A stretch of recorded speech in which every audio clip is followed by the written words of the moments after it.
Halo semuanya, kembali lagi di channel Raja Galbay. Nah, di video kali ini saya ingin menginfokan berita resmi terbaru yang saya kutip dari CNBC News dengan judul "Warga RI Makin Ogah Bayar Pinjol". Nah, pertanyaannya, kenapa sekarang banyak orang Indonesia yang sudah tidak mau bayar pinjol atau mau pakai pinjol lagi?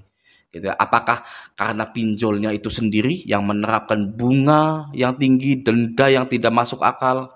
Ya, apakah karena penagihan yang tidak manusiawi, ya, atau literasi keuangan orang Indonesia itu sudah mulai meningkat, gitu ya?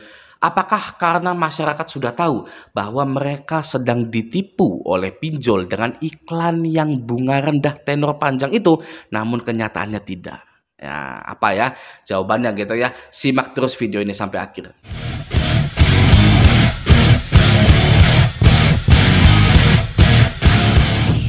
Nah, sebelum kita membahas lebih lanjut tentang analisa mengapa warga RI makin ogah bayar pinjol, mari kita baca dulu berita dari CNBC tersebut. Otoritas Jasa Keuangan atau OJK membidik 25 perusahaan pinjaman online atau pinjol untuk diberikan sanksi. Wah, ya, bukan diberikan hadiah atau kado gitu ya, tapi OJK ini memberikan sanksi kepada 25 perusahaan pinjol. Nah, gitu ya. Nah, perusahaan-perusahaan pinjol itu terdeteksi memiliki rasio kredit macet yang cukup tinggi, gitu ya. Yang artinya banyak yang gagal bayar di pinjaman online tersebut, di aplikasi tersebut, gitu ya. Oke. OJK mencatat 25 perusahaan pinjol itu memiliki tingkat wan prestasi atau TWP yang mencapai lebih dari 5%. Oke, lanjut. Juru bicara OJK, Sarjito, mengungkapkan OJK menindak mereka agar menurunkan tingkat TWP. Lembaga itu akan segera mengirimkan surat pada 25 perusahaan tersebut. Gitu ya. Ayo tingkatkan ya. Tingkatkan TKB-nya gitu ya. Dengan cara gimana ya? Dengan cara menggait investor gitu loh. Tapi investornya ya belum tentu ada yang mau gitu kan, karena investor ini sudah mulai sadar juga gitu ya. Sudah pada cabut juga gitu dari fintech-fintechan ini gitu. Oke, lanjut ya. Hal serupa juga dinyatakan Kepala Eksekutif Pengawasan Perasuransian, Penjaminan dan Dana Pensiun serta anggota Dewan Komisioner OJK Ogi Prastomiono. Dia mengatakan pihaknya akan menyurati para perusahaan dan meminta perusahaan melakukan pengajuan action plan, yakni terkait perbaikan pendanaan macet gitu. Ya kalau bisa. Ya, kalau pinjolnya bisa, kalau pinjolnya tidak bisa ya melakukan pengajuan action plan gitu kan ya, sudah sajalah saya sudah tidak kuat gitu ya, sudah bangkrut gitu loh. Oke. OJK menyatakan bahwa literasi keuangan warga Indonesia itu sangat rendah sekali atau sangat kurang sekali gitu ya. Maka dari itu banyak warga Indonesia yang terjerat pinjol. Oke. Namun seiring berjalannya waktu, warga Indonesia sudah mulai mempelajari literasi keuangan secara otodidak, gitu ya, mulai dari sosmed-sosmed, gitu ya, yang kena jebakan paylater dan lain-lain, gitu ya. Warga Indonesia sudah mulai mempelajari literasi keuangan, ya, sehingga orang yang mempelajari literasi keuangan itu mulai menyadari bahwa pinjol ini adalah malapetaka bagi ekonomi mereka. Ya, para warga RI berbondong-bondong untuk stop menggunakan pinjol. Ya, ada yang membayar lalu hapus aplikasinya, ada juga yang menggagal bayarkan semua pinjol mereka.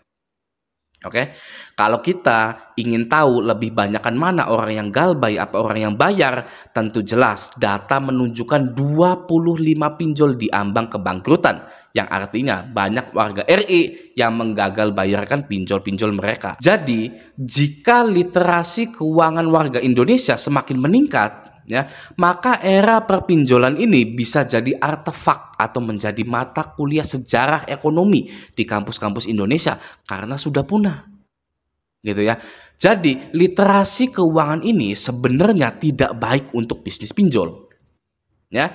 Kalau literasi keuangan digalakkan, digaungkan, digembar-gemborkan, ya, nanti yang tersisa adalah para pro galbayer saja yang sengaja minjol lalu menguras habis dana pinjamannya. Ya, karena orang yang mengerti literasi keuangan tidak akan menyentuh pinjol, gitu ya. Jadi tidak ada konsumennya lagi, gitu loh. ya. Nah, kalau dari sisi jahatnya ya, sisi jahatnya gitu ya. Ngapain ningkatin literasi keuangan warga Indonesia? Ya, mereka jadi tahu bahwa pinjol ini adalah sebuah malapetaka. Sehingga konsumen pinjol turun drastis ya, tidak ada konsumennya lagi ya. Dan yang sudah punya pinjol ya, terlanjur berkecimpung di pinjol akan menggagal bayarkan pinjol mereka demi menyelamatkan ekonomi atau keuangan di rumah tangganya. Ya, ya artinya sudah saja biar saja jadi bodoh gitu loh. Ya warga Indonesia gitu ya. Banyak yang pakai pinjol dengan bunga tinggi, tenor 14 hari ya. Kalau sudah mendekati jatuh tempo gitu kan, jual-jual hartanya hanya untuk melunasi pinjol gitu ya. Jadi ibaratnya harta yang Anda punya itu ya dikonversi dengan media pinjol untuk diserahkan ke perusahaan yang tamak seperti pinjol itu. Ya. Iya loh. Cara memiskinkan Anda itu mudah ya. Cara memiskinkan nasabah-nasabah pinjol itu sangat gampang sekali ya. Hadirkan sesuatu yang berhubungan dengan kenyamanan ya, kesenangan, ketenangan yang sifatnya sementara seperti pinjol itu. Ya, dapat uang, wow, senang sementara gitu loh ya. Nah, setelah senang sementara ya, perusahaan-perusahaan ini minta nasabah-nasabah ini ya yang telah menikmati hal-hal itu bayar dengan apa yang mereka punya. Ya, dan dikasih tenggat waktu yang sempit. Tenggat waktunya sangat sempit sekali. Return yang tidak sepadan dengan pinjaman atau bunga dan denda yang tidak sepadan. Penagihan yang menghina kehormatan nasabahnya. Ya, sama seperti Belanda dan Jepang pada saat itu. Ya, negara-negara itu datang ke sini ngomongnya sih pengen berbisnis gitu ya, biar maju perekonomiannya gitu. Tapi akhirnya apa ya? Indonesia dijajah jadi budak negara lain. Jadi daripada Anda diberikan kesenangan, ketenangan semu itu ya, mending Anda tolak saja. Bagi yang belum minjol-minjol nih, ya Anda tolak saja sudahlah, ya nggak usah pakai pinjol gitu. Atau yang sudah terlanjur terjerumus pinjol, gagal bayarkan saja. Ya, karena harta Anda akan terkonversi menjadi harta mereka melalui media pinjol itu. Ya, makanya banyak warga Indonesia menolak jadi budak pinjaman online. Ya, sudah banyak warga Indonesia bahkan sudah kompak untuk stop bayar pinjol. Oke, Anda tidak sendiri. Bagi yang terjerat pinjol ya, sudah makin rame, sudah makin kompak ya warga Indonesia ini ya, stop bayar pinjol. Oke, Anda tidak sendiri. Selamatkanlah diri Anda ya sebelum penyesalan datang. Oke, nah jadi beberapa pinjol yang sedang diambang kebangkrutan itu ada yang pertama Samir ya. Itu Samir itu sudahlah ya anak baru ya kan ya, tapi TKB-nya di bawah 90, jauh di bawah 90% ya. Samir itu mau bangkrut gitu ya.